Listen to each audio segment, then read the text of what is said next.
Selamat pagi adik-adik.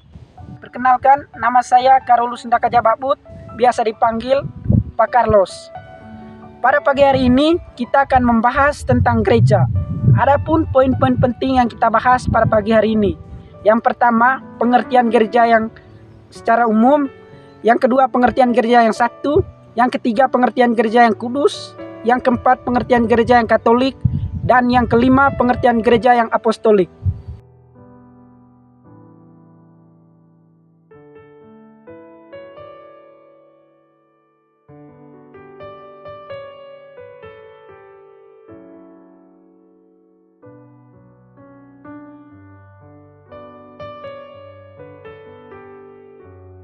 Yang pertama, pengertian gereja secara umum. Pengertian gereja secara umum adalah sesuatu persekutuan orang-orang yang percaya dan ingin beribadah kepada Allah. Gereja tidak hanya sebagai tempat di mana manusia mendengarkan dan menerima firman Tuhan, tetapi juga tempat di mana manusia menjawab dan mengerti panggilan Allah. Gereja sebagai persekutuan orang percaya dipanggil untuk menjalankan sesuatu kehidupan yang sesuai dengan tuntutan kerajaan Allah. Hidup yang dipimpin oleh Roh Allah yang membuahkan kasih, sukacita, damai sejahtera, keadilan, dan kebenaran. Yang kedua, gereja yang satu. Gereja yang satu adalah suatu persekutuan orang-orang yang percaya dan ingin beribadah kepada Allah. Gereja tidak hanya sebagai tempat di mana manusia mendengarkan dan menerima firman Tuhan, tetapi juga tempat di mana manusia menjawab dan mengerti panggilan Allah. Ciri-ciri gereja yang satu. Yang pertama, kesatuan. Gereja yang satu mendapatkan dasarnya dari kesatuan Allah yang tunggal dalam 3 pribadi, yaitu Bapa, Putra, dan Roh Kudus. Sama halnya dengan gereja kendati, beraneka ragam namun tetap satu, yaitu gereja yang berkumpul dalam Tuhan Yesus Kristus. Roh Kuduslah yang menyatukan gereja. Yang kedua, pengakuan iman yang sama. Gereja yang satu ini terdiri dari pengakuan iman yang sama, yaitu iman kepada Yesus Kristus yang telah wafat dan bangkit. Yang ketiga, perayaan ibadat yang sama. Gereja yang satu ini juga terdiri dari perayaan ibadat yang sama dan adanya pengakuan yang sama bahwa sakramen adalah tanda dan sarana keselamatan. Contoh gereja yang satu, Gereja Katolik Roma. Gereja Katolik Roma adalah contoh gereja yang satu karena memiliki kesatuan dalam pengakuan iman dan perayaan ibadat, serta memiliki suksesi apostolik yang telah ditabiskan menegakkan kesepakatan sebagai saudara dan saudari dalam kerajaan Allah. Yang ketiga, gereja yang kudus. Gereja yang kudus dalam konteks Kristiani Katolik berarti suatu persekutuan yang dikuduskan oleh Allah melalui Yesus Kristus.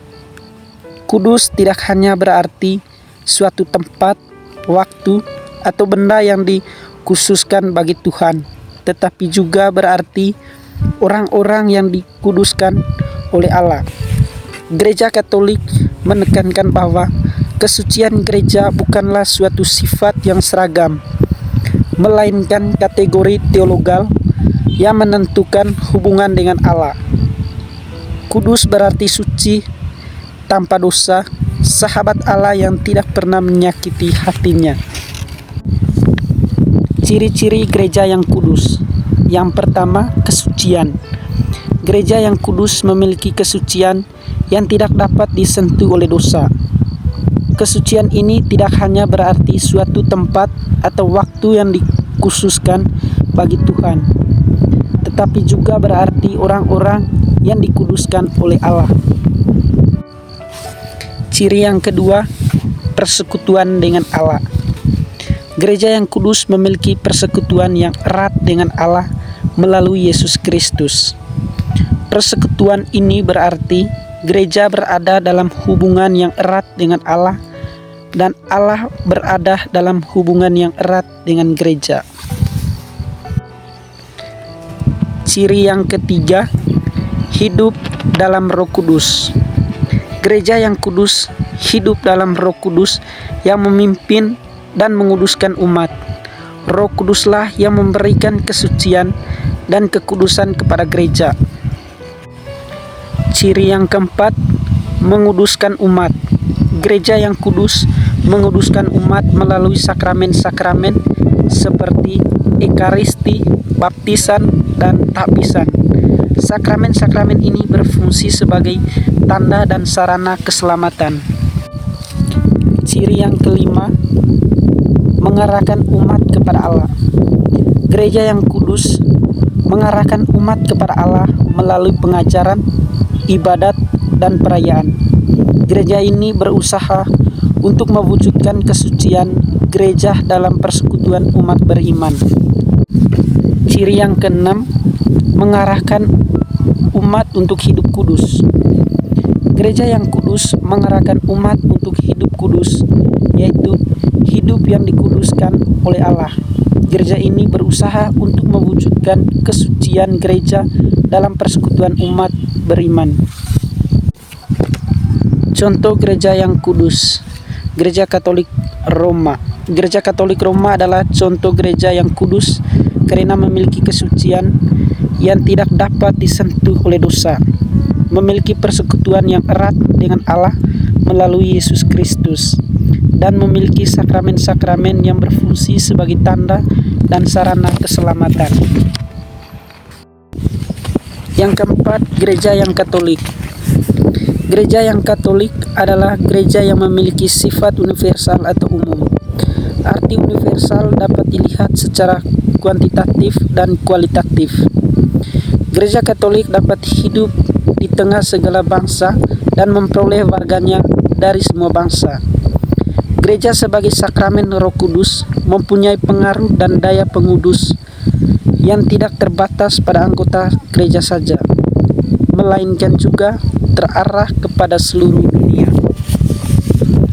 Ciri-ciri gereja yang Katolik. Yang pertama, 1. Gereja Katolik adalah suatu persekutuan orang-orang yang percaya dan ingin beribadah kepada Allah. Gereja ini tidak hanya sebagai tempat di mana manusia mendengarkan dan menerima firman Tuhan, tetapi juga tempat di mana manusia menjawab dan mengerti panggilan Allah. Ciri yang kedua, kudus. Gereja Katolik memiliki kesucian yang tidak dapat disentuh oleh dosa. Kesucian ini tidak hanya berarti suatu tempat atau waktu yang dikhususkan bagi Tuhan, tetapi juga berarti orang-orang yang dikuduskan oleh Allah. Ciri yang ketiga, Katolik. Gereja Katolik bersifat universal atau umum. Nama Katolik berasal dari kata Latin Catholicus yang berarti universal atau umum. Ciri ini mengandung arti gereja yang utuh, lengkap, tidak hanya setengah atau sebagian dalam mengeterapkan sistem yang berlaku dalam gereja. Ciri yang keempat, apostolik. Gereja Katolik memiliki hubungan historis turun-temurun antara para rasul dan pengganti mereka, yaitu para uskup. Dengan demikian juga menjadi jelas mengapa gereja Katolik tidak hanya mendasarkan diri dalam hal ajaran-ajaran dan eksistensinya pada kitab suci, melainkan juga kepada tradisi suci dan magisterium gereja sepanjang masa. Contoh gereja Katolik. Gereja Katolik Roma. Gereja Katolik Roma adalah contoh gereja Katolik karena memiliki kesucian yang tidak dapat disentuh oleh dosa, memiliki persekutuan yang erat dengan Allah melalui Yesus Kristus, dan memiliki sakramen-sakramen yang berfungsi sebagai tanda dan sarana keselamatan. Yang kelima, gereja yang apostolik. Pengertian gereja yang apostolik adalah suatu persekutuan yang didirikan di atas dasar para rasul. Gereja ini memiliki 3 arti yang terkait dengan para rasul. Yang pertama, dasar para rasul. Gereja didasarkan atas dasar para rasul, yang berarti gereja memiliki akar yang kuat dalam ajaran dan tradisi para rasul. Yang kedua, bantuan Roh Kudus. Gereja berada di bawah bantuan Roh Kudus yang tinggal di dalamnya, sehingga gereja menjadi ajaran, warisan iman, serta pedoman-pedoman sehat para rasul dan meneruskannya. Yang ketiga, diajarkan, dikuduskan, dan dibimbing. Gereja tetap diajarkan, dikuduskan, dan dibimbing oleh para rasul sampai pada saat kedatangan kembali Kristus. Mereka yang menggantikan para rasul adalah Dewan Uskup yang dibantu oleh para imam. Yang berikut, ciri-ciri gereja yang apostolik. Yang pertama, pengajaran yang berlandaskan pada ajaran rasul. Gereja ini mengikuti ajaran-ajaran yang diberikan oleh para rasul dengan para nabi, dengan Kristus Yesus sebagai batu penjuru. Ciri yang kedua, tradisi suci.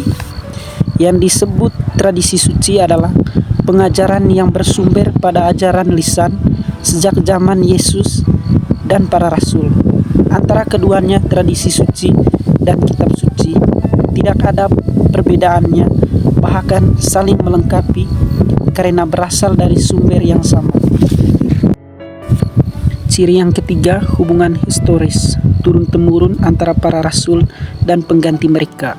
Gereja Katolik mementingkan hubungan historis turun-temurun antara para rasul dan pengganti mereka, yaitu para uskup.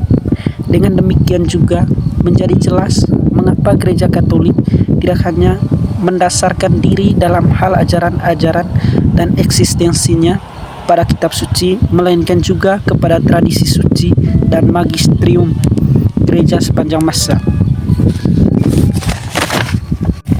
Ciri yang keempat, magisterium gereja. Magisterium gereja artinya adalah wewenang yang dimiliki sebagai warisan oleh gereja untuk mengajar dan menafsirkan kitab suci. Dengan demikian, Gereja Katolik tidak hanya mendasarkan diri dalam hal ajaran-ajaran dan eksistensinya pada kitab suci, melainkan juga kepada tradisi suci dan magisterium gereja sepanjang masa. Contoh gereja yang apostolik. Contoh gereja yang apostolik adalah Gereja Katolik Roma. Gereja Katolik Roma memiliki ciri-ciri yang menunjukkan bahwa gereja ini didirikan atas dasar para rasul dan para nabi, dengan Kristus Yesus sebagai batu penjuru. Baik adik-adik, terima kasih sudah mendengarkan penjelasan dari saya. Semoga bermanfaat bagi adik-adik ya. Dah, sampai jumpa.